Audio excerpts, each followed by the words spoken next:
Bonjour à toutes et tous. Bienvenue à l'UC Louvain, je ne suis pas le premier à vous le dire, mais quoi qu'il en soit, bienvenue. Qui est déjà passé par une autre haute école ou université avant aujourd'hui? Personne. Qui a déjà guindaillé?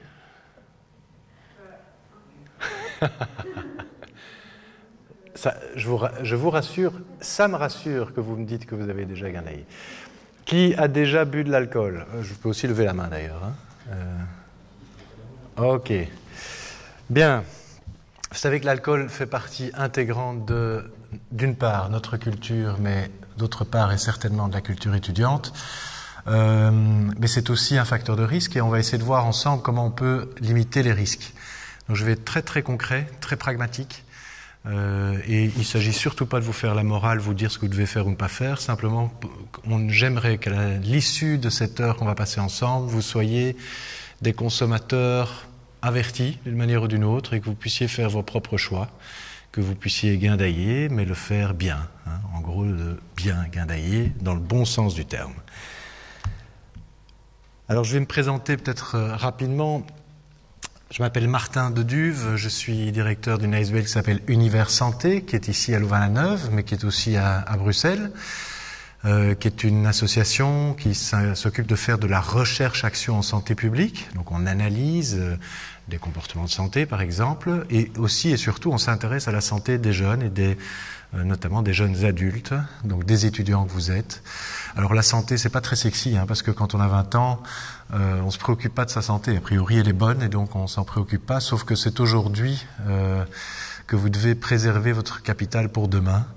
Et donc on essaye de faire en sorte que vous soyez le plus averti possible, le plus acteur de votre propre santé dès aujourd'hui. L'université, c'est aussi un moment de passage, un moment charnière. Vous allez adopter toute une série de comportements qui risquent d'être durables.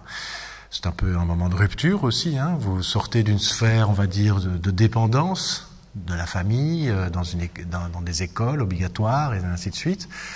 Et puis vous allez vers l'autonomie, pour certains de manière assez brutale. Qui va coter cette année?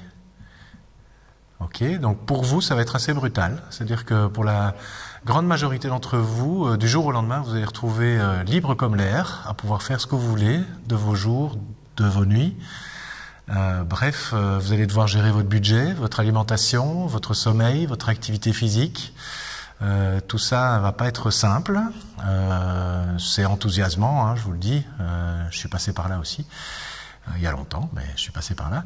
Donc c'est enthousiasmant, mais c'est aussi source parfois de difficultés, de risques financiers, de risques sociaux, de risques sanitaires. Donc on va essayer de voir ensemble comment on peut gérer tout ça. Et donc, ASBL qui est présente ici. Place Galilée, ça vous dit quelque chose? Pour certains, je vois que oui. Place des Sciences, parfois un peu plus connue. La place en bois, là, dans le haut de la ville. Alors, je vais dire un autre endroit qui est beaucoup plus connu. La Casa. Ok. Eh bien, de mon bureau, j'ai vu sur l'agro, la Casa, si je tourne la tête, la MDS. Donc, on est au cœur de l'activité étudiante, de l'animation étudiante. Pour ceux qui ne connaissent pas encore la Casa, et les autres salles que je viens de citer, ce sont des salles d'animation étudiante. C'est là que vous allez, pour certains en tout cas, faire de temps en temps, ou certains encore, souvent, la fête. Voilà, donc, alors il faut parfois des bottes pour arriver chez nous. La cause, c'est vous. Ça dépend un peu des soirées que vous passez la veille. Mais quoi qu'il en soit, pour nous, c'est important d'être vraiment au cœur de l'activité étudiante. J'ai moi-même été étudiant, actif dans l'animation. J'ai été membre du cercle Mémé, qui est le cercle de médecine à Woluwe. J'ai participé à toutes ces activités étudiantes. Je suis maintenant donc directeur d'Univers Santé et alcoologue. Vous voyez que l'un n'empêche pas l'autre. Donc on peut commencer par faire la fête et puis devenir un professionnel de l'alcool et du soin, du traitement de la pathologie alcoolique ensuite. Alors, pourquoi parler d'alcool? C'est notre drogue culturelle. Il n'existe pas de culture sans drogue. À ma connaissance, en tout cas, il n'en existe pas. Quelqu'un a déjà été en Bolivie, ici? Non?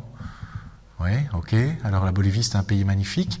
Vous allez trouver sur tous les marchés boliviens des grands sacs de toile de jute avec des feuilles de coca. Alors c'est pas de la cocaïne, c'est de la coca. Et c'est consommé très très largement par la population bolivienne. Ça se mâche d'abord, hein, on en fait une petite boule dans le coin de la bouche. C'est pas très bon, je vous le dis tout de suite, j'ai goûté, c'est pas terrible. On peut en faire du thé aussi, on appelle ça du maté de coca. Ça aide à résister à l'altitude, c'est un coupe-faim aussi, c'est énergisant. Bref, c'est consommé principalement pour ça. Alors il n'y a pas de gros effets psychotropes, hein, comme la cocaïne, mais il y en a quand même de légers. Bref, c'est la drogue culturelle des Boliviens.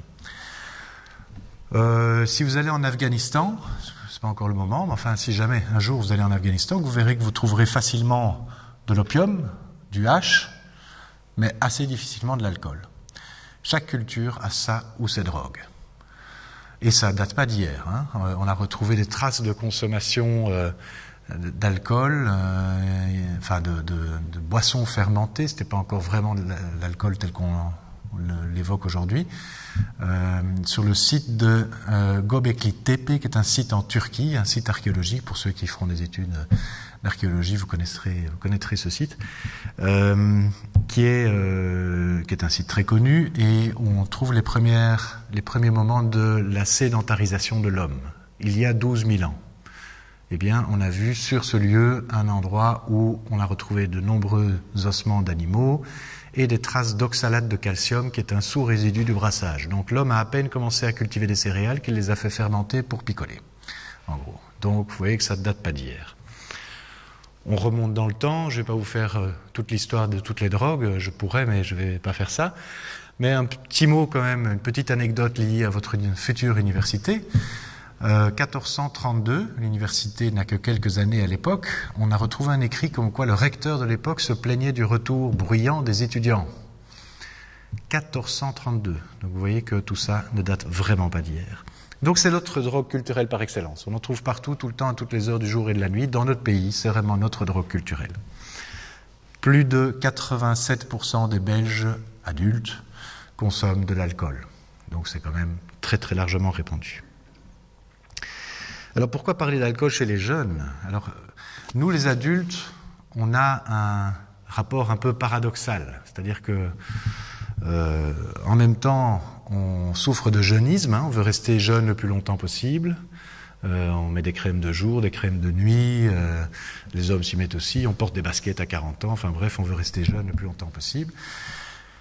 Et puis en même temps, les jeunes d'aujourd'hui, c'est plus ce que c'était. Hein. Ils ne respectent plus rien, n'ont plus aucune valeur, etc. Évidemment, je caricature, et on est dans ce rapport paradoxal avec la jeunesse. Donc on vous adule et en même temps, on vous décrie. L'alcool, c'est la même chose. L'alcool, c'est notre drogue culturelle par excellence. On aime le consommer pour plein de raisons. Pour l'aspect social, l'aspect festif, c'est la désinhibition, c'est le partage, les copains, etc. Mais c'est aussi, évidemment, les accidents de la route, les pathologies chroniques, les proches qui souffrent d'alcoolisme, etc., etc., des décès prématurés. Bref, on a aussi une série de représentations négatives, positives et négatives. Alors quand on met jeunes et alcool ensemble, nous les adultes, on a parfois des problèmes de représentation au carré. C'est-à-dire qu'on amplifie complètement le phénomène. Ça se traduit parfois dans les médias. On traite parfois la question, médiatiquement parlant, de manière inadéquate. C'est-à-dire qu'on est un peu dans la caricature. Je me souviens d'un JT d'RTL, c'est RTL, hein, mais il y a quelques années, qui commence son JT. On était bien loin des périodes Covid. Maintenant, on commence le JT par le Covid. Bien avant cela, ils commencent leur JT par un reportage sur les jeunes et l'alcool. Ils étaient d'ailleurs venus m'interviewer dans ce cadre-là. 5 minutes, c'est long hein, dans un JT, 5 minutes. Et après ces 5 minutes, on a l'impression qu'il n'y en a pas un d'entre vous qui va s'en sortir. Quoi. Vous êtes tous des alcooliques en devenir et il n'y en a pas un qui va s'en sortir. Je vous jure que c'est vrai, dans le même JT, 10 minutes plus tard, reportage sur la brasserie machin truc au fin fond de la Wallonie, et on voit des adultes qui trinquent, qui sont fiers de leur production, leurs produits du terroir. Et bref, on a une forme de promotion de la boisson, de la bière. Alors, moi, je me mets à la place de l'ado de 15, 16 ans qui voit ça, honnêtement, il se dit, on se fout de ma gueule. Hein. Quand c'est les jeunes, c'est un énorme problème. Quand c'est les adultes, tout va bien. Évidemment, la nuance, elle est beaucoup plus importante que ça. Il faut remettre de la nuance et de la complexité, et c'est aussi pour ça que je suis là aujourd'hui. Cela dit, il y a aussi des données que vous devez avoir, c'est que l'alcool, c'est un neurotoxique. Et c'est un produit psychotrope qui a un impact d'autant plus important que l'on est jeune, malheureusement pour vous. C'est-à-dire que, en général, on devient plus sage à l'âge adulte, on commence à normaliser un peu sa consommation, quoique, j'y reviendrai. Mais c'est souvent, quand on est plus jeune, qu'on passe par les excès, parfois de gros excès. Or, c'est à ce moment-là que votre organisme en souffre le plus. C'est-à-dire que moi, je pourrais faire la fête avec vous. Alors, je sais que vous n'en avez aucune envie, mais imaginons que je fasse la fête avec vous. Je vais mettre 3 jours pour m'en remettre. Vous, le lendemain midi, hop là, pump and up, c'est reparti. Moi pas, 3 jours pour m'en remettre. Par contre, mon cerveau va moins souffrir que le vôtre. Et j'y reviendrai aussi tout à l'heure. Donc c'est important si vous ayez quand même certains éléments d'information pour faire après vos propres choix. Nous sommes dans une université, l'idée c'est aussi de vous donner quelques données, y compris scientifiques, sur ces aspects-là pour que vous puissiez après faire un choix éclairé. Bref, on a des évolutions récentes qui parfois peuvent nous inquiéter, des modifications de comportement de consommation. C'est vrai qu'en 20 ans, alors vous n'avez pas connu ça, mais en 20 ans, les rayons des supermarchés, par exemple, ont fondamentalement changé en matière d'alcool.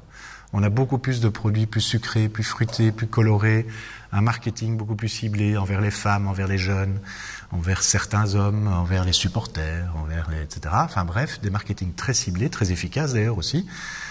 Il y a 20-25 ans, il n'existait que des produits assez classiques, de la bière, du vin, des mousseux et des alcools forts, et basta. Il n'y avait pas tous ces produits, je sais pas moi, de la Hoegaarden Rosé, de la DSP, Jägermeister, que sais-je, de Smirnoff Ice, enfin bref, je ne vais pas faire la litanie, mais il y en a beaucoup aujourd'hui. Tout ça, évidemment, dans l'objectif pur et simple de la part des producteurs de boissons alcoolisées de normaliser la consommation d'alcool auprès du public qui, avant, consommait moins d'alcool, c'est-à-dire les jeunes et les femmes. Il y a une vraie volonté de rajeunir et de féminiser les consommateurs, et ça marche. Depuis 20 ans, ça fonctionne. Ça se voit malheureusement dans les statistiques. Quoi qu'il en soit, moi je vous ai dit, l'objectif avec vous, c'est de réduire les risques. Je ne suis pas là pour vous dire ne buvez pas d'alcool. Vous en boirez pour la grande majorité d'entre vous. Eh bien, très bien. Apprenez juste à consommer l'alcool dans une perspective plaisir et pas dans une perspective problème. C'est vraiment ça que je souhaite faire avec vous. On pourrait parler de drogue plus largement. Nous sommes quelque part tous des usagers de drogue. Vous savez, quelles sont les 2 grandes caractéristiques d'une drogue? Qu'est-ce qui définit que un produit est une drogue? Oui? Ok. Alors, je vous rassure, dès qu'on boit son premier verre, on ne devient pas addict à l'alcool. Mais effectivement, ça veut dire ça peut engendrer une dépendance. Premier axe. Le deuxième? Oui? Exactement, c'est un effet psychotrope, donc ça modifie mon état de conscience, ça modifie la perception que j'ai de mon environnement. Certains d'entre vous l'ont peut-être déjà expérimenté, mais au-delà d'une certaine dose d'alcool, je sais pas moi, vous allez tourner la tête et l'image va venir une seconde après, quoi. Vous voyez un peu ce que je veux dire? Enfin bref, on a parfois des modifications réelles de la perception de son environnement sous l'effet de produits psychotropes comme l'alcool. Quoi qu'il en soit, le problème c'est pas le produit. Le problème, c'est l'interaction de ces 3 éléments-là. Je vais être un peu caricatural, mais bon. D'abord, le produit en lui-même, il y a ses effets positifs, ses effets négatifs, les risques qu'il engendre, enfin bref, les effets recherchés, etc. Il y a la personne quand elle consomme. Quand elle consomme, c'est quoi ses motivations? Est-ce que c'est pour faire comme tout le monde? Est-ce que c'est pour soigner un mal-être? Est-ce que c'est pour simplement passer un moment positif, récréatif, pour le plaisir, pour le goût, etc., etc. Et puis le contexte. Est-ce que c'est en groupe, seul, à l'école, au travail, en guindaille, dans un bar, dans une boîte, etc., etc. C'est l'interaction des 3 qui va me dire si je suis dans une consommation problématique ou non d'un produit, peu importe le produit finalement. Alors évidemment, il y a des produits qui sont plus addictogènes que d'autres. Le crack, par exemple, va induire une dépendance psychologique surtout, mais une dépendance psychologique forte après que seulement quelques prises, et pour certains même 1 ou 2 prises. On va dire les opioïdes, de manière générale, sont aussi très addictogènes d'un point de vue physique. Une dépendance physique très importante, héroïne et autres médicaments à base d'opioïdes. Le cannabis va provoquer plutôt une dépendance psychologique, peu de dépendance physique, mais pour certains qui consomment de manière régulière, ça devient une dépendance psychologique. Et alors, pour la cocaïne, ça c'est une dépendance psychologique très très forte, peu de dépendance, voire quasi pas de dépendance physique, c'est-à-dire qu'on peut arrêter la cocaïne du jour au lendemain sans ressentir de manque physique, par contre manque psychologique très important. Bref, tout ça est très variable, donc chaque produit n'est pas égal en termes addictifs, mais quoi qu'il en soit, c'est surtout l'interaction des trois qui compte. Si je vous dis « je bois un verre de vin ce soir au restaurant avec des amis », donc je, la personne, verre de vin, le produit, le contexte ce soir au resto avec des amis, a priori, j'espère en tout cas que vous allez me dire « passe une bonne soirée mon vieux, pas de problème ». Si je vous dis « je bois un verre de vin demain matin au petit déjeuner », vous allez faire « oula, ce type a un sérieux problème avec l'alcool ». C'est assez caricatural comme exemple, mais c'est simplement pour vous dire qu'il suffit de déséquilibrer un aspect du triangle et on montre qu'en fait la relation au produit devient problématique. Donc c'est pas le produit qui pose problème, c'est la manière dont on le consomme, le cadre dans lequel on le consomme et les motivations qu'on a à le consommer. Si vous buvez de l'alcool dans l'unique but de vous mettre la tête à l'envers, vous êtes dans la même démarche que quelqu'un qui va prendre un shoot d'héroïne par voie intraveineuse, qui veut tout de suite, immédiatement ressentir les effets du produit.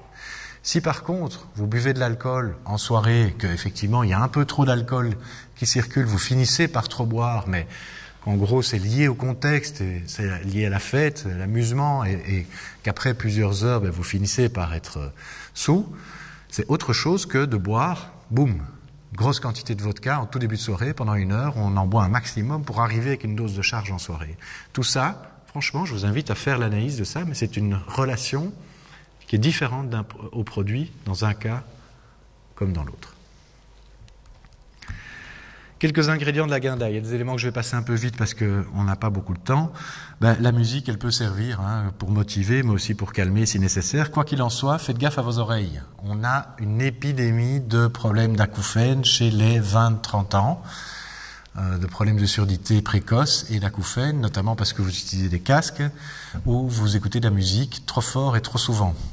Chaque fois que vous écoutez les choses trop fort, trop souvent, eh bien vous abîmez quelque part vos oreilles, et c'est irréversible. Donc, protégez-les. Si vous le souhaitez, de manière très pratique, à Univers Santé, on offre des bouchons d'oreilles. Donc, si vous souhaitez en avoir pour vos soirées, vous pouvez venir en chercher gratuitement chez nous, et normalement, il y en aura dans toutes les salles d'animation aussi pendant toute l'année. C'est la même chose pour les préservatifs, j'y reviendrai plus tard. Le contexte aussi joue beaucoup. Bon, évidemment, il y a des règles Covid, je ne vais pas m'étendre. Il se fait qu'évidemment, pendant ce premier quadrimestre, l'animation étudiante va avoir une toute autre teinte que ce qu'elle n'a habituellement. C'est normal. Les règles, évidemment, sont modifiées, liées à l'épidémie que nous traversons. C'est-à-dire que, en gros, l'animation étudiante va se faire un peu sur le modèle de l'ORECA, comme dans les bars et les restaurants, c'est-à-dire assis à table, avec un service à table, etc. Évidemment, d'habitude, ça ne se passe pas comme ça. Donc, l'intervention que je fais aujourd'hui, elle est plutôt liée à un contexte habituel et pas ce contexte inhabituel du moment. Mais c'est clair que le contexte a une importance. Certains d'entre vous deviendront des responsables de l'animation, dans des quotas projets, dans des cercles, dans des régionales. Eh bien, sachez dès aujourd'hui que la manière que vous allez faire de gérer vos événements va avoir un impact direct sur les comportements des autres. Si votre salle est propre, les gens vont avoir des comportements plus propres. Si les salles sont dégueulasses, les gens vont avoir des comportements dégueulasses, par exemple. Ça a un impact direct. Alors, je vous donne déjà, mais il y a des services de gardiennage et des services de secours sur le site, et donc il ne faut pas hésiter à faire appel à eux lorsque c'est nécessaire. J'y reviendrai à d'autres moments. Mais quoi qu'il en soit, retenez-le. Alors maintenant, bon, il y a aussi évidemment les amis. On va venir à la question de l'alcool plus précisément. Les amis, c'est évidemment une ressource, mais aussi parfois une source de difficulté, surtout quand il s'agit d'avoir des rapports sexuels non protégés ou non désirés. On a chaque année des cas de grossesse non désirée et des cas de rapports sexuels non désirés. Et évidemment des cas de transmission d'IST aussi. Alors le sida, heureusement chez nous, est relativement endigué. Alors ça existe toujours, mais on n'est pas dans une épidémie, une augmentation de l'épidémie. Par contre, gonorrhée et chlamydia, dans votre tranche d'âge, ça augmente assez fortement. Un des risques liés aux infections chlamydia et gonorrhée, c'est notamment la stérilité. Donc je ne vous le souhaite pas. Je ne vous souhaite pas d'hypothéquer dès aujourd'hui toutes les possibilités d'avoir des enfants plus tard. Donc s'il vous plaît, protégez-vous, c'est essentiel. Des grossesses non désirées, c'est notamment parce que certaines filles vomissent leur pilule en soirée, par exemple. Trop bu, on vomit, et on vomit sa pilule, et finalement, il se passe ce qui arrive. Bref, on va arriver maintenant à la question de l'alcool. Je vais d'abord faire de vous des spécialistes de la physiologie de l'alcool. Vous connaissez les unités standards d'alcool? Vous avez déjà entendu parler de ça? Une unité standard d'alcool, c'est 10 grammes d'alcool, d'éthanol, pas de méthanol. Hein. Là, vous allez griller votre cerveau beaucoup plus vite que prévu. De l'éthanol. Eh bien, l'éthanol, c'est ce qu'on retrouve dans la bière, dans le vin, dans le whisky, dans tous les alcools. Et il y a des équivalents standards, c'est-à-dire que 25 centilitres de bière de type Pils, hein, donc bière à 5 degrés, Jupiler, Mass, etc., ça équivaut, ces 10 centilitres, ces 25 centilitres équivalent à 10 centilitres de vin, 10 à 12 centilitres de vin, mais évidemment le vin titre plus en alcool que la bière à 5 degrés, on est à 12, 13, 14 degrés, ou 3,5 centilitres de whisky. C'est une règle de 3, hein, toute simple. Il y a une formule générale d'ailleurs, je ne l'ai pas mise à l'écran, qui est en gros le volume, c'est sur la dia suivante je crois, le volume fois 0,8 qui est la densité de l'alcool, fois le degré d'alcool, ça vous donne le nombre d'unités standard. Bref, on est quand même dans le pays de la bière aussi, donc on boit beaucoup de bières spéciales. C'est clair que je bois une Duvel, c'est autre chose qu'une bière Pils. Une Duvel, c'est 33 centilitres, c'est 9 degrés d'alcool, donc on est à presque 2,4 unités d'alcool au lieu de 1. Donc c'est comme si vous buviez 2,4 bières lorsque vous buvez une Duvel. Donc c'est très variable d'un exemple à l'autre. J'ai des patients donc en alcoolologie, hein, je vois des patients en alcoolologie, je fais parfois cet exercice-là avec eux. C'est-à-dire que je leur demande de choisir un des verres, j'ai une collection de verres dans mon cabinet, je dis prenez celui qui ressemble le plus à ce que vous avez chez vous. Si c'est par exemple un patient qui boit du vin, j'en ai eu un récemment, qui a pris la piscine, quoi, hein, un bon gros verre de vin, et je lui demande de se servir comme il se sert à la maison. Il se sert, et puis évidemment j'objective la quantité qui a été mise dans le verre. Je mets ça dans un verre doseur. Lorsqu'il se servait un verre de vin, c'était 25 centilitres. Donc lorsqu'il pense boire un verre de vin, il en boit 2 à 2,5. Il buvait aussi du whisky. Il a pris le verre à whisky, s'est servi 15 centilitres. Donc quand il boit un whisky, qu'il pense boire un whisky, il en boit 4,5. C'était un patient qui était à 25 unités d'alcool par jour, avec évidemment d'énormes problématiques de santé derrière. Mais donc évidemment, ça peut changer vite. Hein. Si vous vous servez un whisky coke à la maison, en général, vous allez mettre le coca, les glaçons, et puis il reste peut-être encore un petit peu de place pour le whisky, les glaçons, et peut-être un petit peu de place pour le coca. Là, vous serez souvent à 2, voire 3 unités au lieu de 1. 3,5 centilitres, c'est assez petit. Hein. Voilà un peu un exemple de vos boissons favorites, le nombre d'unités d'alcool. Alors pourquoi est-ce que je vous donne ces infos? Oui, je vous le rappelle, voilà. La physiologie, un verre standard, c'est-à-dire 10 grammes d'alcool pur, augmente mon taux d'alcool de 0,2 à 0,3. Donc 0,2 à 0,3, quelle est la limite légale pour conduire? Qui a son permis? Ok, quelle est la limite légale pour conduire? 0,22. Qui dit mieux?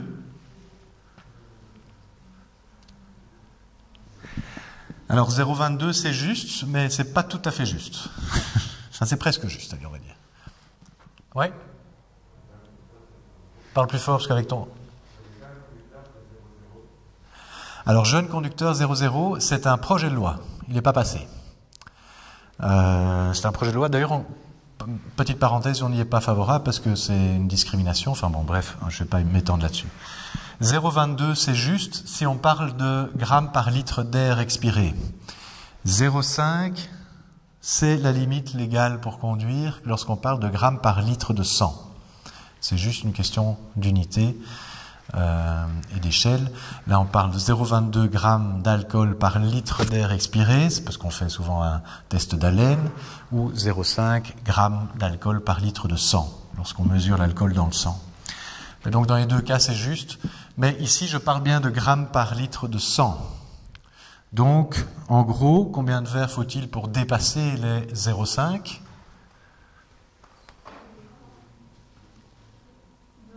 2 à 3, tout simplement. Effectivement, à partir de 2 verres, je risque déjà d'être au-dessus pour conduire, donc il faut déjà attendre un peu avant de reprendre le volant. Alors, l'alcoolémie monte un peu plus vite chez les femmes que chez les hommes. Une manière polie de le dire, c'est que les hommes ont plus de masse liquide. Une manière impolie de le dire, c'est que les femmes ont plus de masse graisseuse. Simplement, l'alcool étant hydrosoluble, il se dilue un peu plus dans le corps d'un homme que dans le corps d'une femme. Quoi qu'il en soit, la différence n'est pas très très grande entre les deux. Alors ça monte aussi évidemment chez les personnes plus minces que chez les personnes plus corpulentes. Là aussi, c'est pas une règle de 3. C'est-à-dire que quelqu'un de 100 kg ne va pas avoir une alcoolémie qui monte 2 fois plus lentement qu'une personne de 50 kg. Mais il peut y avoir des deltas parfois de 20 à 30%, ce qui est quand même déjà important. C'est plus rapide si on est à jeun, c'est vrai. Ça monte plus vite si on n'a pas mangé. Par contre, vous serez plus vite malade. Et vous risquez plus d'hypoglycémie. Donc, ça n'a aucun intérêt de ne pas manger avant de sortir. Vous devez même manger avant de sortir. Le seul intérêt, c'est d'avoir les effets plus vite, mais vous serez plus vite malade derrière, donc ça n'a pas beaucoup d'intérêt. Et pour ceux qui auraient quelques craintes, ne vous inquiétez pas. Même si vous avez mangé, toutes les molécules d'alcool que vous allez consommer ensuite, elles seront absorbées, juste un peu plus lentement, mais elles seront bien absorbées par votre organisme. Donc, pas de crainte, vous n'allez pas en perdre. Donc, c'est important de manger avant de sortir. C'est une bonne manière de limiter les risques. Voilà pour les unités. Alors, ça, c'était l'absorption. Pour l'élimination, seul le foie élimine l'alcool, à peu de choses près. 90% de l'alcool, de l'éthanol, est éliminé par le foie. Il métabolise l'alcool pour l'éliminer de notre corps, et il élimine environ 0,15 g par litre par heure. Donc, il élimine un verre en environ 2 heures, on va dire 1h30, quoi. En moyenne, on va dire 1h30 pour éliminer un verre. J'ai des étudiants qui me disent « Ouais, c'est bizarre, parfois à midi, le lendemain, je me sens encore bourré. » « Oui, mais qu'est-ce que tu as bu hier ? Ouais, je sais pas, 15 chopes. » Mais écoute, si tu te sens encore bourré, c'est normal, c'est parce que tu es encore bourré. Mais oui, forcément. Si on boit 10 ou 15 bières, vous imaginez bien, 15 bières, il faut 20 heures pour les éliminer. D'abord, 15 bières, on frôle le coma éthylique. Évidemment, ça dépend combien de temps on les boit, mais c'est extrêmement dangereux. Et puis en plus, il faut 20 heures pour éliminer tout ça. 20 heures. Donc le lendemain midi, il ne peut toujours pas prendre le volant. Alors il n'y a que le temps donc, qui permet d'éliminer. J'ai déjà tout entendu. On m'a dit un jour, pour passer un contrôle de flic, monsieur, il faut sucer une pièce de 10 centimes. Ok, alors je ne sais pas pourquoi 10 et pas 20 centimes, c'est le même métal. Mais bon, je vous le dis, 1, ça ne marche pas. 2, vu le nombre de mains qui passent sur une pièce, ce n'est pas le moment de la mettre en bouche. Donc ne le faites pas. J'ai aussi entendu dire qu'il fallait avaler une boîte de frisques. Enfin, le contenu de la boîte, bien sûr. Vous pouvez effectivement avaler une boîte de frisques. Alors, 1, ça ne va pas modifier votre taux d'alcool. 2, vous aurez effectivement une bonne haleine. 3, sachez qu'il y a du xylitol dans le frisque et que ça, c'est laxatif. Donc, ayez aussi d'autres solutions que uniquement votre contrôle de police. Donc, bref, il n'y a que le temps qui dégrise. L'alcool a la grande particularité de se retrouver dans les 3 grandes catégories de psychotropes. On parle en général des stimulants du système nerveux central, des hallucinogènes et des dépresseurs du système nerveux central. L'alcool, en fonction de la dose, va passer par les 3. C'est d'abord stimulant, ça va d'abord nous mettre en forme, nous réveiller un peu. Et puis c'est la phase hallucinogène, c'est la phase d'ébriété, c'est la phase où on est manifestement bourré. On a un peu de mal à gérer sa démarche, éventuellement son élocution. Et puis, il y a la phase la plus dangereuse de l'alcool, qui est la phase de dépresseur du système nerveux central, c'est-à-dire que l'alcool peut endormir des parties archaïques de votre cerveau, notamment le siège de la respiration, par exemple. Eh bien, si on endort le siège de la respiration, qu'est-ce qui se passe ? Vous arrêtez de respirer, tout simplement. Donc, il y a un vrai risque, quand on est en coma éthylique, d'arrêter de respirer. Quelques minutes après, l'arrêt respiratoire suit l'arrêt cardiaque. C'est comme ça qu'on peut mourir d'une overdose d'alcool. On ne peut pas mourir d'une overdose de cannabis, Alors je ne suis pas en train de vous dire de commencer à fumer des pétards à la place de boire, mais c'est important de savoir qu'effectivement, on ne peut pas mourir non plus d'une overdose de LSD. Ça paraît bizarre. Par contre, on peut faire de gros problèmes psychiatriques, psychologiques, sous LSD. On peut rester dedans, comme on dit, et développer par exemple des paranoïas très très fortes. Mais par contre, on ne va pas mourir lié à une dose spécifique. Par contre, on peut mourir à une surdose d'alcool. Les risques à court terme, vous les connaissez. Les risques de chute, bêtement, les risques d'accident, les risques... Alors, ne minimisez pas ça. Les 2 derniers décès qui ont eu lieu à Louvain-la-Neuve en milieu étudiant, dus à l'alcool. Un étudiant qui est tombé dans le lac, qui est rentré seul après une soirée, qui est tombé dans le lac, qui s'est noyé. Un autre qui est tombé de ce qu'on appelle la dalle, qui est le piétonnier. Alors, il n'est pas protégé partout, il y a des zones de travaux. Eh bien, il a fait une chute de 6 mètres qui lui a été fatale parce qu'il avait trop bu. Et là aussi, il était rentré seul. Donc, 1, on ne rentre jamais seul de soirée. Et 2, on ne minimise pas ces risques. Rapport sexuel à risque ou regretté, j'en ai déjà parlé, donc s'il vous plaît, protégez-vous. Ça peut prêter à sourire, mais se réveiller dans le lit d'une personne qu'on ne connaît pas, parfois ça prête à sourire, parfois ça peut s'avérer beaucoup plus dramatique. Déshydratation, je vais y revenir. S'il y a bien un message que vous devez retenir, c'est ça. C'est que l'alcool déshydrate très fort. Il y a 95% d'eau dans la bière et j'en élimine environ 110, 115. Donc en fait, j'en rejette beaucoup plus que ce que je n'en ingurgite. On dit toujours d'ailleurs quand on boit une bière, on en pisse 2. Alors c'est pas tout à fait 2, mais quoi qu'il en soit, on se déshydrate. On se déshydrate fort, l'alcool déshydrate vraiment fort. Or, la déshydratation, c'est un réel facteur de risque, je vais y revenir. Hypoglycémie, j'en ai déjà évoqué. Hypothermie. Dans une autre vie, j'ai travaillé un peu dans les services d'urgence. J'ai retrouvé une garde à Bruckmann, à Bruxelles, en plein mois de juillet. Il faisait magnifique, 30 degrés la journée, 20 degrés la nuit. Je prends ma garde à 7h du matin. 7h15 arrive un SMUR, une ambulance, avec un jeune de 18 ans, inconscient, et 26 de température. 26, au lieu de 37, pour rappel. Ce jeune, qu'est-ce qui s'est passé? Il est rentré de soirée, il s'est endormi, il a été trouvé par un promeneur dans un parc, il s'est endormi dans un parc, sous l'effet de l'alcool. Il était en pré-coma, et puis en coma profond. Et puis le siège de la régulation thermique s'est endormi, les parties archaïques de son cerveau ont commencé à s'endormir, pas le siège de la respiration, heureusement, mais en tout cas le siège de la thermorégulation. Il a fini par chuter à 26 de température en plein été, donc ce n'est pas une question de température extérieure uniquement.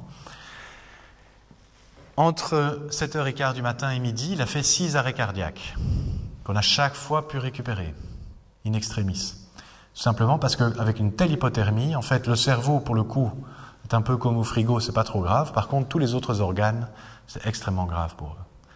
Donc ça a été extrêmement compliqué de le récupérer. On a fini par récupérer ce jeune, mais honnêtement, s'il avait été trouvé 5 ou 10 minutes plus tard, il serait mort à l'heure actuelle. Donc les risques d'hypothermie sont réels. Donc on ne laisse jamais quelqu'un seul qui s'endort sous les effets de l'alcool. On vérifie son état de conscience, j'y reviendrai aussi. Fausse déglutition. Alors violence, vous connaissez. Polyconsommation, c'est vrai que sous l'effet de l'alcool, on se laisse plus facilement entraîner vers d'autres consommations.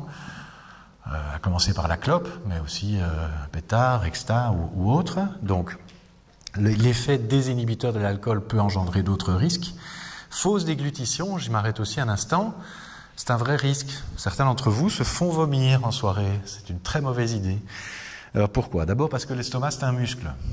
C'est un muscle assez efficace. Si vous n'avez pas bu d'alcool, mais que vous avez mangé quelque chose d'avarié, votre estomac va se contracter. Il va dire, qu'est-ce que c'est que ce truc? Il va le renvoyer à l'expéditeur. Donc il va se contracter. En gros, vous allez vomir.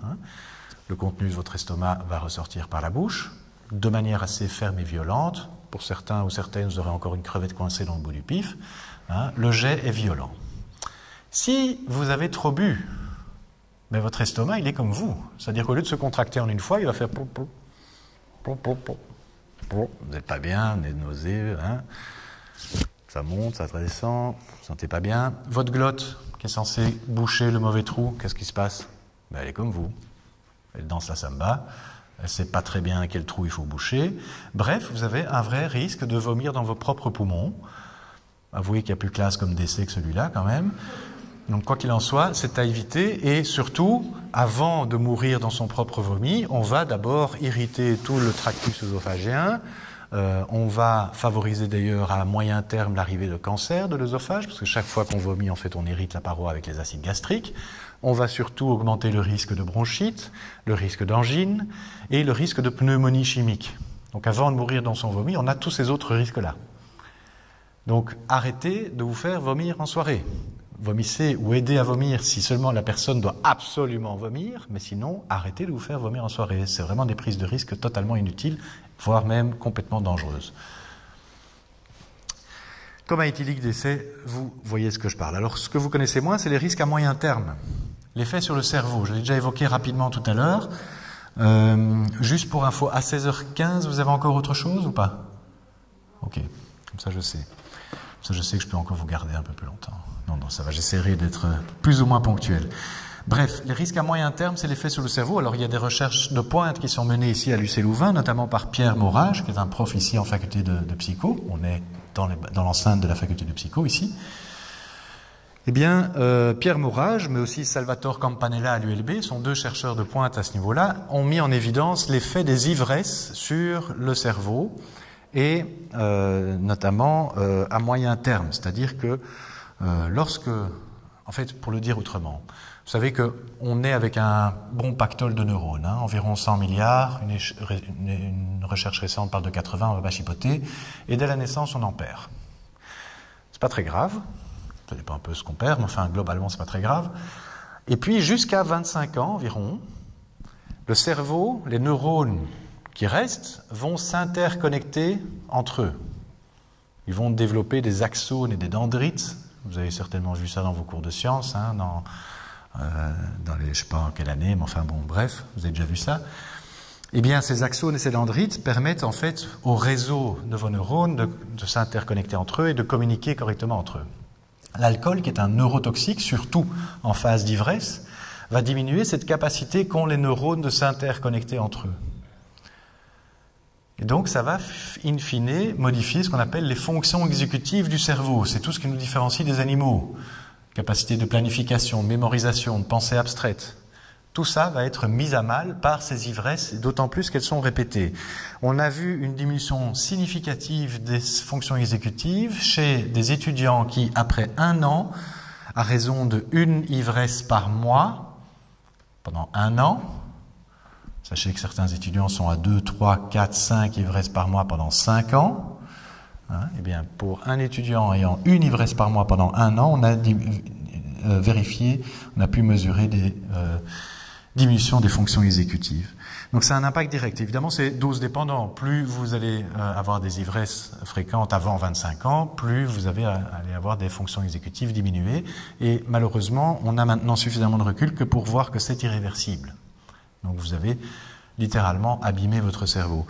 Une autre info, si vous faites une coupe transversale d'un patient alcoolique, vous attendez qu'il décède pour faire sa coupe transversale. Une fois que vous faites la coupe transversale, vous voyez à l'œil nu, par rapport à un cerveau sain, une diminution de la matière grise. À l'œil nu.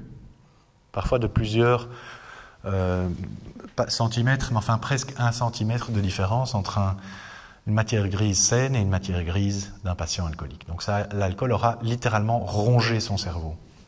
Eh bien, c'est ce qui se passe quand vous faites des ivresses. Pas de bol, c'est en ça que je vous disais que moi je vais mettre 3 jours pour m'en remettre, mais que mon cerveau va moins trinquer que le vôtre. C'est parce que vous avez a priori moins de 25 ans, et donc votre cerveau est encore en phase de maturation, et le fait qu'il soit en phase de maturation, ça le rend plus fragile aussi aux psychotropes et en particulier à l'alcool. Donc soyez un peu prudents. Alors le risque d'alcoolisme gamma aussi. L'alcoolisme gamma, c'est un terme que je n'aime pas trop parce que c'est pas vraiment de l'alcoolisme. C'est pas un besoin irrépressible de boire tous les jours. Mais par contre, c'est celui ou celle, ne levez pas la main si vous vous reconnaissez, c'est celui ou celle qui, lorsqu'il boit, au-delà d'un certain seuil, ne parvient plus à s'arrêter et va jusqu'à se mettre une mine monstrueuse. Il va se mettre jusqu'à dans un état pas possible. Alors sachez que ces personnes-là sont 8 fois plus à risque de développer une dépendance à l'alcool à l'âge adulte. Donc elles doivent être très très prudentes sur l'évolution de leur consommation d'alcool à l'avenir. Prise de poids, l'alcool c'est calorique, je vais y revenir. Et reflux gastrique, si vous avez le brûlant, c'est probablement un signe que vous buvez trop ou trop souvent. L'alcool est GABAergique, je ne vais pas m'étendre trop là-dessus. GABA, c'est un des neurotransmetteurs qui, en fait, va altérer, en gros, le fonctionnement de certains quartiers de nos cerveaux, notamment, toujours d'ailleurs dans le même sens, dans le même ordre. Le quartier de l'inhibition d'abord, c'est pour ça qu'on se détend, on est plus sûr de soi, plus communicatif, on drague plus facilement, on danse plus facilement sous l'effet de l'alcool. C'est aussi pour ça qu'on en consomme, peu importe l'âge, je vous le dis tout de suite. Le quartier des émotions, et puis le quartier de la motricité, et puis le quartier de la mémoire. Donc quand vous faites un blackout, vous êtes loin dans la liste. Et puis des risques à long terme, des investissements scolaires ou professionnels, dépression, anxiété, fatigue chronique, alcoolodépendance, sont tous les risques qu'on peut avoir subvenir à long terme. Je ne vais pas trop m'étendre sur d'autres chiffres sur l'épidémio, mais en gros, ça représente quand même 9 à 10% de la mortalité et de la morbidité en Europe. C'est notre drogue culturelle, donc ça triple par rapport à la moyenne mondiale. C'est notre drogue culturelle en Europe. En Belgique, environ 9300 décès par an. Un Covid annuel, à peu de choses près. 1,3% du PNB pour ceux qui font ou qui feront des études d'économie et qui sont plus sensibles à ces arguments-là, eh bien, ça coûte très cher à l'État. Et c'est évidemment la surconsommation qui coûte cher. La consommation, elle a tendance plutôt à rapporter. Il y a 90% de Belges qui n'ont pas de problème avec l'alcool. Bonne nouvelle, mais il y en a 10% qui ont des problèmes avec l'alcool. 10% en termes de santé publique, c'est colossal. C'est 1 million de Belges qui ont un problème avec l'alcool et 600 à 700 000 Belges qui en sont dépendants. C'est énorme. Troisième cause de mortalité, toutes confondues. Deuxième cause de mortalité évitable après le tabac. Et première cause de mortalité prématurée, donc première cause de décès chez, par exemple, les 15-24 ans. Et un tiers des échecs à l'université serait dû à la surconsommation d'alcool. Un tiers. Vous qui allez commencer vos études, mesurez simplement votre investissement entre études et gain d'ail. C'est très tentant, vous êtes nombreux à coter un logement étudiant dès cette année-ci. C'est très tentant de se laisser aller à des sorties tous les soirs. C'est évidemment très amusant, mais le risque, c'est que, évidemment, il y ait l'échec qui soit au bout de la route. Alors, en termes de santé, je ne vais pas vous faire toute la liste, mais enfin, alcool et maladies cardiovasculaires, il y a un vrai lien.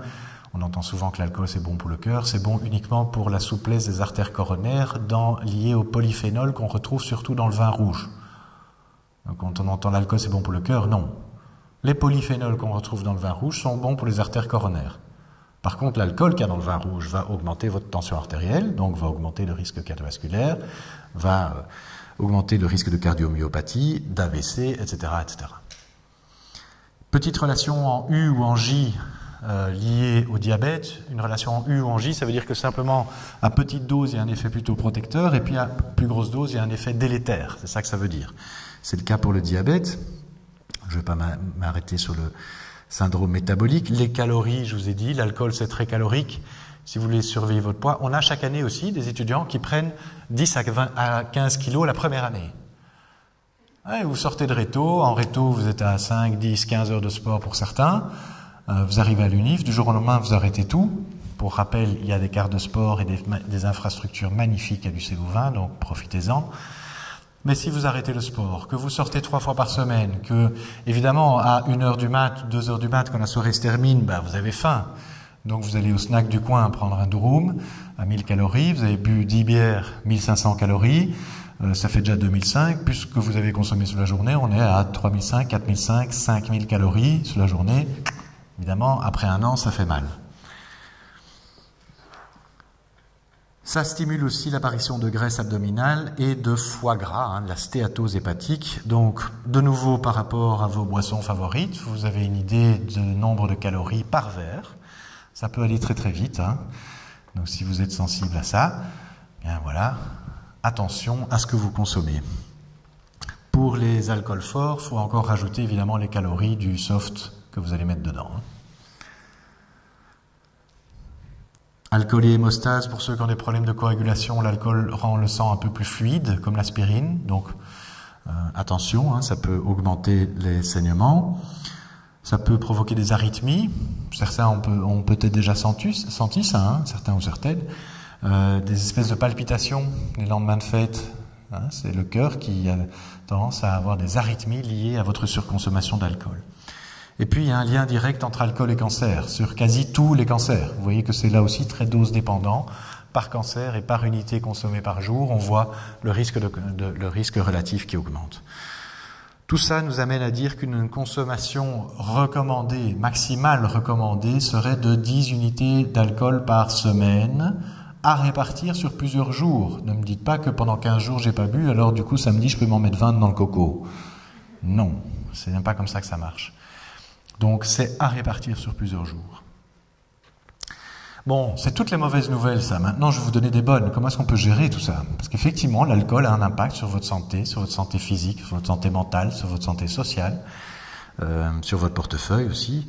Mais on peut aussi limiter les risques. Notamment en réfléchissant aux effets ressentis plutôt qu'au nombre de verres bu. Tout simplement parce que le nombre de verres bu, au-delà d'un certain seuil, on ne sait plus trop les compter. Donc vaut mieux se fier plutôt à ce qu'on ressent. Et puis en plus, d'une personne à l'autre ou d'un moment à l'autre, les effets vont être différents. Si je suis fatigué et que je n'ai pas mangé, je vais ressentir les effets plus vite que si je suis en pleine forme et que j'ai mangé un bon repas. Donc, voyons ceci, les différentes étapes. Phase 1, buvons un coup ensemble. Phase 1, je me sens au top. C'est-à-dire que j'ai bu de l'alcool, mais pas beaucoup, peut-être 1-2 unités. Je ne ressens pas encore vraiment les effets de l'alcool. Pour certains, après un verre, ou même une personne d'un jour à l'autre va le sentir ou pas. Pour certains, ça va être après un verre, je le sens. Pour d'autres, il en faudra 3 ou 4. Quoi qu'il en soit, je me sens normal, tout va bien.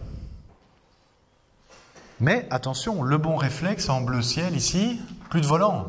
Si j'ai bu 2 verres, je suis peut-être déjà au-dessus des 0,5, donc je dois attendre un petit peu avant de reprendre le volant. Ça, c'est le bon réflexe. Mais c'est pas grave, continuons à faire la fête et buvons encore un coup. On arrive en phase 2. La phase 2, c'est la phase agréable de l'alcool.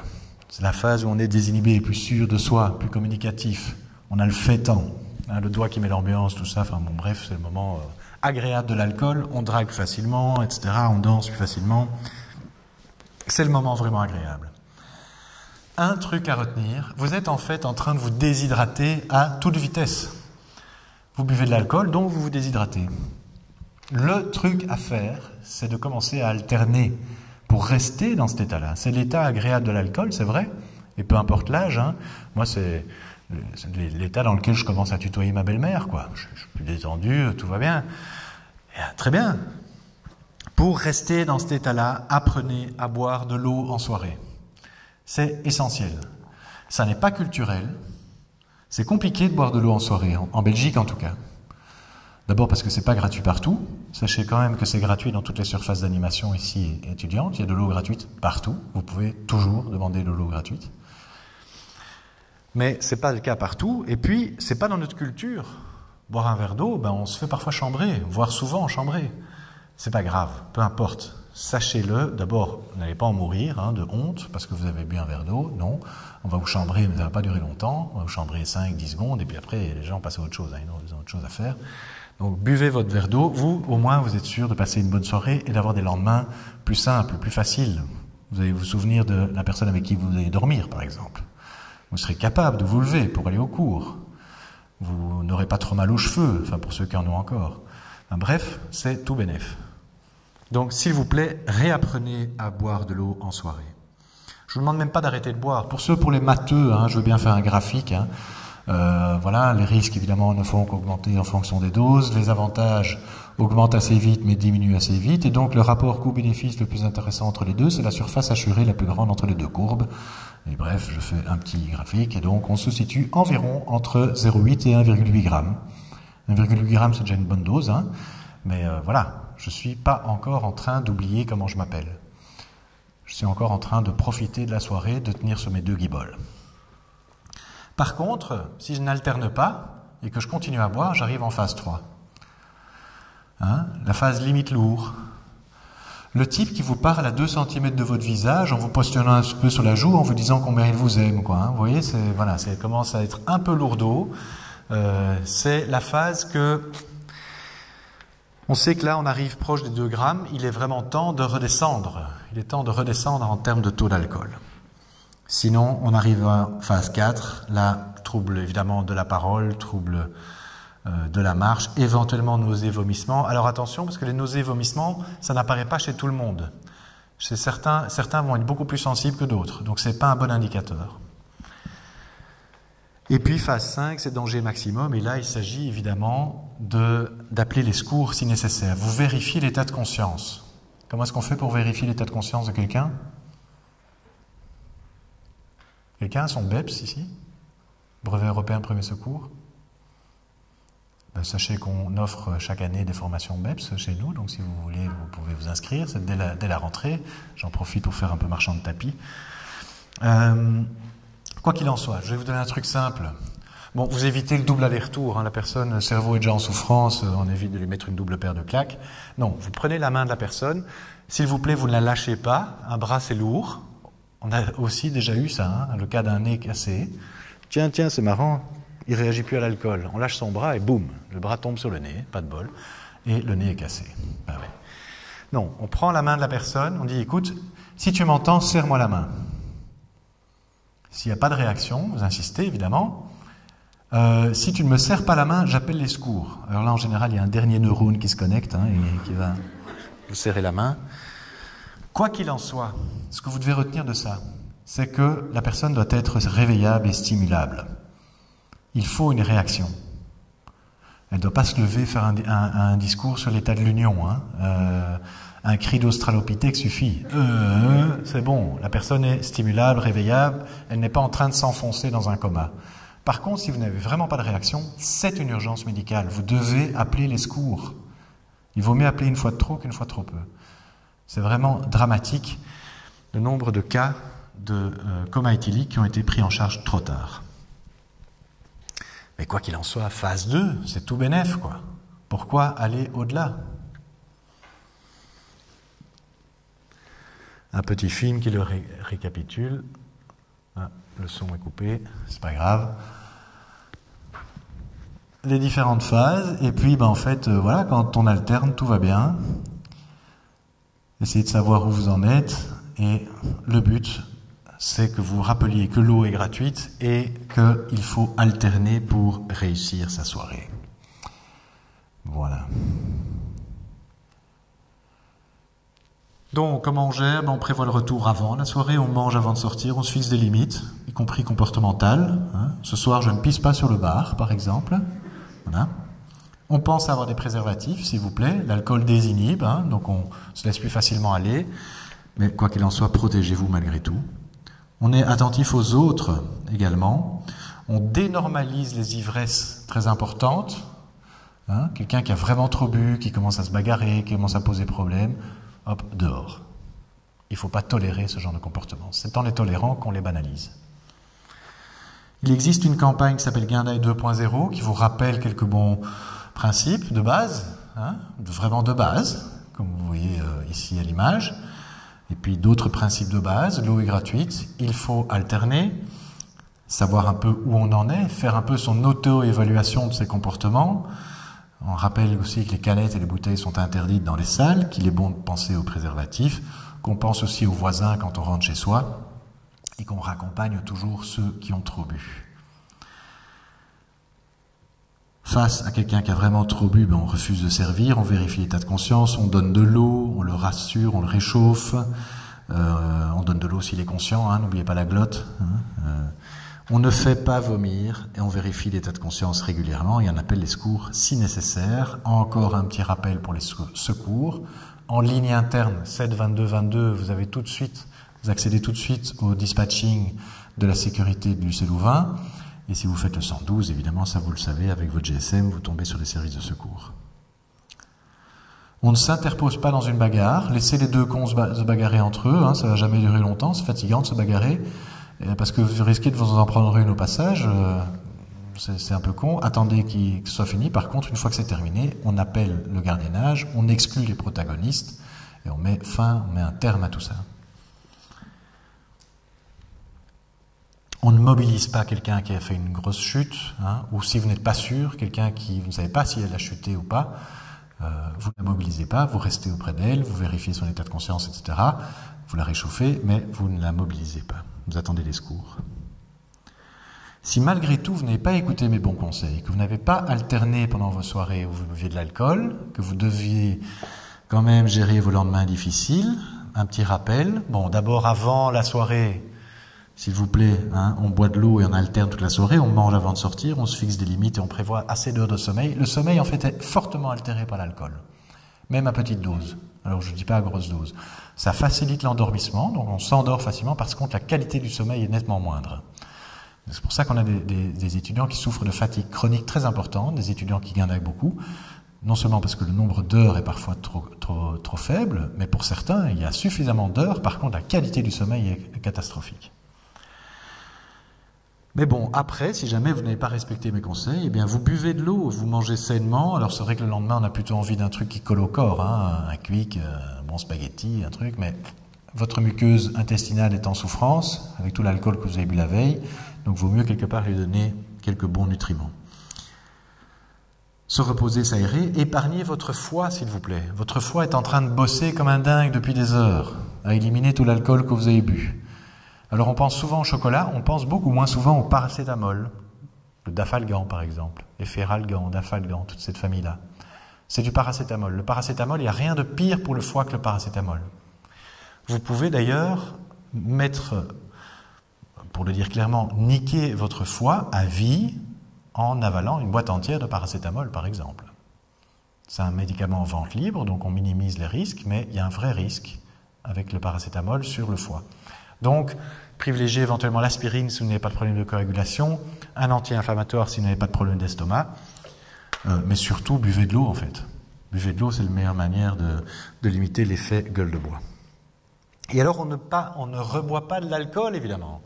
Ça paraît simple à dire, mais en fait, lorsqu'on a une ivresse, le lendemain, on subit un petit phénomène de sevrage.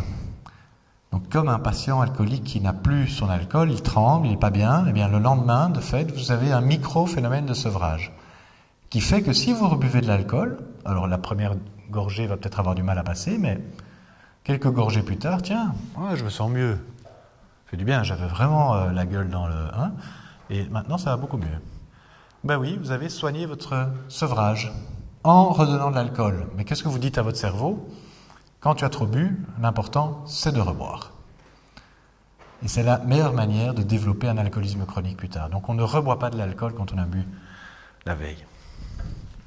Les autres signes auxquels être attentif, ne vous inquiétez pas, j'ai bientôt fini. Il me reste théoriquement 30 secondes. Je vais peut-être dépasser de quelques secondes, allez. Fatigue, prise de poids, reflux gastrique, diminution de l'attention, de la concentration, désinvestissement académique, difficultés affectives, irritabilité excessive, sont des signaux qui doivent vous alerter,